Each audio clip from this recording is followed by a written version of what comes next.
Father, நீங்கள் வந்து கிறிஸ்டாலஜியில் ரொம்ப ஆழமான படிப்பினைகள் எல்லாம் பிரதர்ஸ்க்கு சொல்லிக் கொடுத்து தெளிவாக்குகிறீங்க, எனக்கும் சொல்லிக் கொடுத்துருக்கீங்க.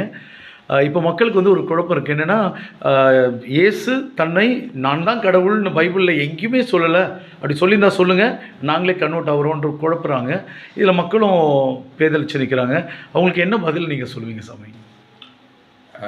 ஜேக்கப், ரொம்ப நாள் கழித்து உங்களை பார்த்தது ரொம்ப மகிழ்ச்சி எனக்கு. அது ரொம்ப சிறப்பாக நீங்கள் பணி செஞ்சுக்கிட்டு இருக்கிறீங்க, ரொம்ப மகிழ்ச்சி. நீங்கள் முதல்ல ஒன்று புரிந்து கொள்ள வேண்டும். இந்த கடவுளை பற்றிய அறிவு என்பது புகட்டுவதால் வராது. நான் சொல்லிக் கொடுக்குறதுனால உங்களுக்கு வந்து கடவுளை பற்றின அறிவோ இயேசுவை பற்றிய அறிவோ வராது. இந்த இயேசு இறைமகன் என்பது அடிப்படையில் ஓர் அனுபவம்.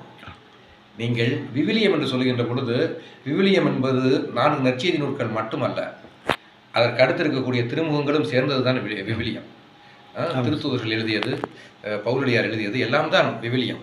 அதிலே மிக தெளிவாக நமக்கு சொல்லப்பட்டிருக்கிறது, அவர்கள் இயேசுவை இறைமகனாக பார்த்தார்கள், அனுபவித்தார்கள். பிலிப்பியர்கள் திருமுகம் 2வது அதிகாரத்தில் வருதா இல்லையா? கடவுள் மனிதனார் இருக்குதா இல்லையா? அதே போல யோவான்ல அது இன்னும் சொல்லப்போனால் இயேசு தன்னை சொல்லிக் கொண்டார் என்பதும் யோவான் நற்செய்தியிலே இருக்கிறதா, தன்னை ஒரு கடவுளுடைய தந்தையினுடைய மகனாக அவர் தன்னை அறிமுகப்படுத்தி கொண்டாரா இல்லையா? யோவான் நற்செய்தியிலே இருக்குதா இல்லையா? எனவே நீங்கள் இதை முதலிலே புரிந்து கொள்ள வேண்டும். இயேசு இறைமகன் என்பது ஓர் அனுபவம்.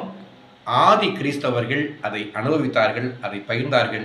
இங்கே இருக்கின்ற நாம் எல்லோரும் அந்த அனுபவத்திலே பங்கெடுக்கிறோம் என்பதுதான் உண்மை. தேங்க்யூ ஃபாதர், ரொம்ப தெளிவாக சொன்னீங்க.